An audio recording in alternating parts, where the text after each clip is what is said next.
Muy buenas noches, bienvenidos a Panorama Político acá de Noticiero Guatevisión. Es un gusto estar de nuevo con ustedes en este set y qué mejor con la compañía de estas tres señoritas, muy eficientes todas en sus fuentes, Verónica Orantes, Dulce Rivera, Lourdes Hércules. Les doy la bienvenida a este programa y empecemos a hablar de un tema pues muy polémico, muy interesante de esta semana, y es el caso de Blanca Aída Stalin, la magistrada que perdió su inmunidad, incluso perdió su derecho de salir del país, todo por utilizar su cargo y aprovechar su cargo para intentar favorecer a su hijo que está preso por corrupción. Verónica, ¿por qué no nos pones un poco en contexto de este caso para que podamos comprenderlo mejor?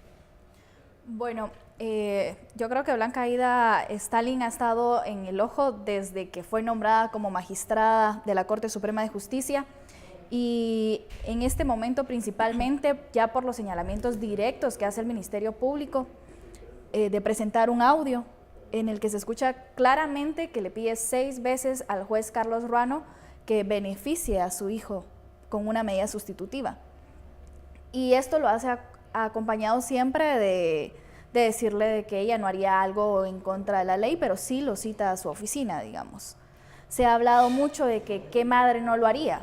Y es que por eso desde que salió su nombre a relucir en las escuchas telefónicas del caso de La Línea, varios abogados solicitaban que ella renunciara por eso. Al menos separarse creo que hubiese sido una salida bastante digna mientras el caso de su hijo se resolvía. Es un caso muy complejo, estamos hablando de que el hijo estaba intentando o estaba participando en este caso de bufete de la impunidad, donde se intentaba sobornar jueces para que los culpables, los señalados, mejor dicho, de casos de corrupción pudiesen tener este tipo de beneficios.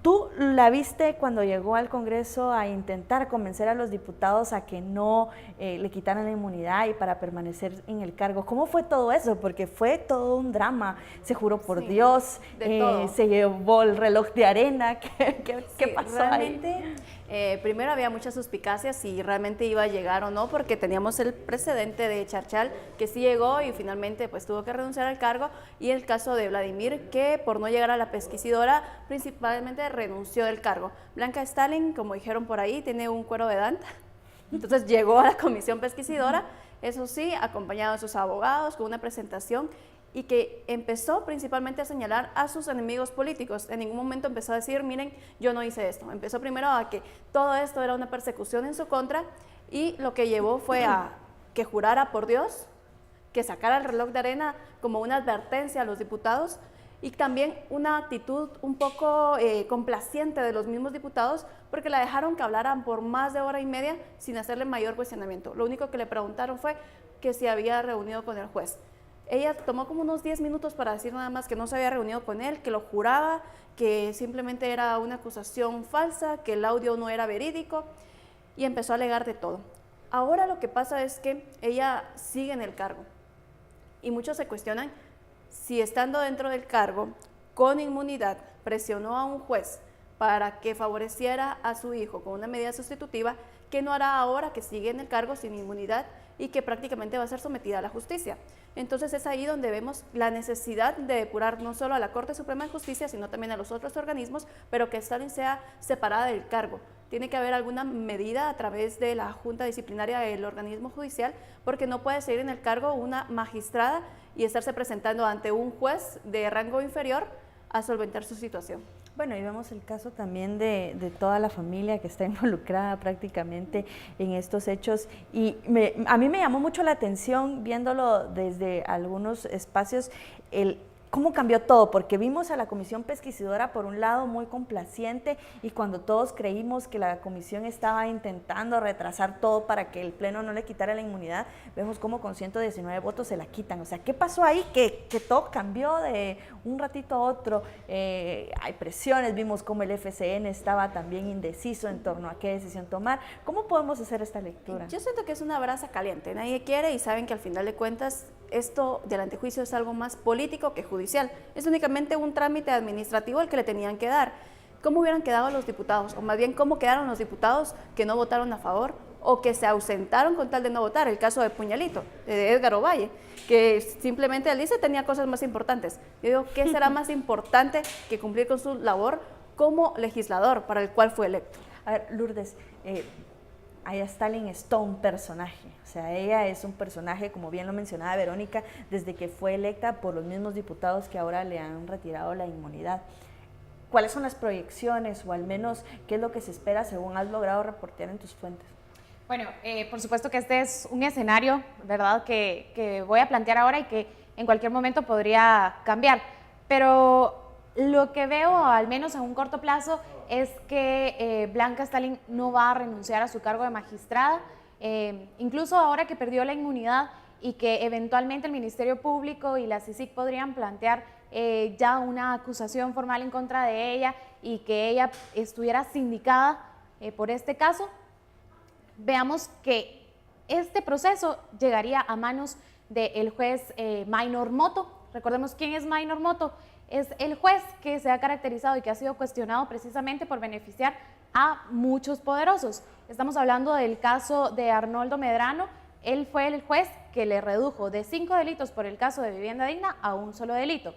Que en la sentencia, la única sentencia que Arnoldo Medrano ha recibido, le redujo la pena de forma que él prácticamente quedó automáticamente libre, y también ha sido el que ha favorecido con medidas sustitutivas a los implicados en el caso Bufete de la Impunidad, en donde hay que mencionar que también está involucrada Marta Sierra de Stalin, cuñada de Blanca Stalin. Con este antecedente, lo que podemos prever es que si eventualmente llega a ser sindicada, lo más probable es que igualmente sea beneficiada con una medida sustitutiva. Entonces, todo esto lo reitero porque realmente las posibilidades de que ella llegue a abandonar el cargo, y según también lo ven algunos analistas, son bastante pocas. Creo que la única medida con la cual ella prácticamente estaría entre la espada y la pared para poder abandonarlo es, ya sea con la Junta Disciplinaria, que los magistrados de la Corte Suprema de Justicia prácticamente le exijan que renuncie con tal de salvar la institución. Claro, es muy poco probable, pero digamos... Están protegiendo a Blanca Stalin porque Exacto. eso significa una cuota de poder dentro del organismo judicial. No lo han hecho y es muy probable que no lo vayan a hacer, pero sería tal vez la única forma en la que ella estaría... Una duda, porque, digamos, ella ha sido firme en decir que no va a renunciar. Exacto. Pero, digamos, en este caso queda algo muy...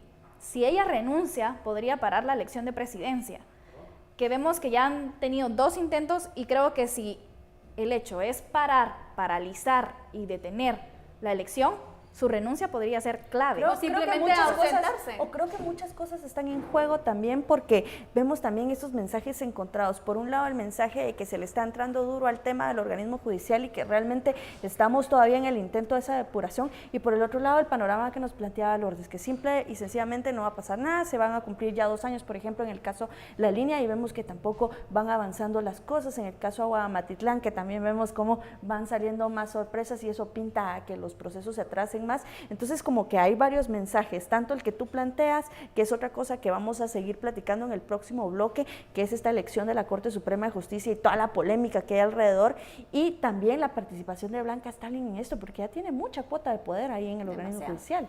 Demasiado. Y que lo que hay que resaltar es que realmente la institucionalidad de la Corte Suprema de Justicia de por sí ya estaba por los suelos, pero este tipo de situaciones realmente vienen a acentuar la baja legitimidad que tiene. Ya se nos va a acabar el tiempo. Yo quisiera que ustedes me digan en una palabra cómo describen a Blanca Stalin. Una palabra, piénsenla rápido, así que empezamos contigo, Lourdes.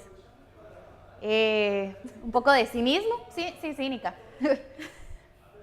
Ay, solo una es difícil, pero creo que realmente yo creo que le daría... Está difícil, quizá algo de poder. Para mí, descaro total, o sea... Me quitaste mi palabra. No le importa, o sea, de verdad, todos estamos ahí esperando, incluso a todos los magistrados, no les importó que desde la mañana estuviéramos esperando. Ella presentó la excusa desde la mañana y sencillamente decían hasta las 6 de la tarde decir que ella no estaba. Para mí ella es ejemplo, y no precisamente uno positivo, sino que ella es ejemplo de cómo las cosas funcionan en el organismo judicial, cómo las cosas se han venido dando por muchos años, cómo hemos visto como impunidad, cómo se mueven las cosas en el organismo judicial y con ese descaro, con ese cinismo y con ese poder, como bien ustedes lo mencionaban. Vamos a un corte comercial, así que les agradecemos por estar pendientes de Panorama Político y al regresar, como ya les habíamos prometido, hablaremos de la Corte Suprema de Justicia y la elección de presidencia.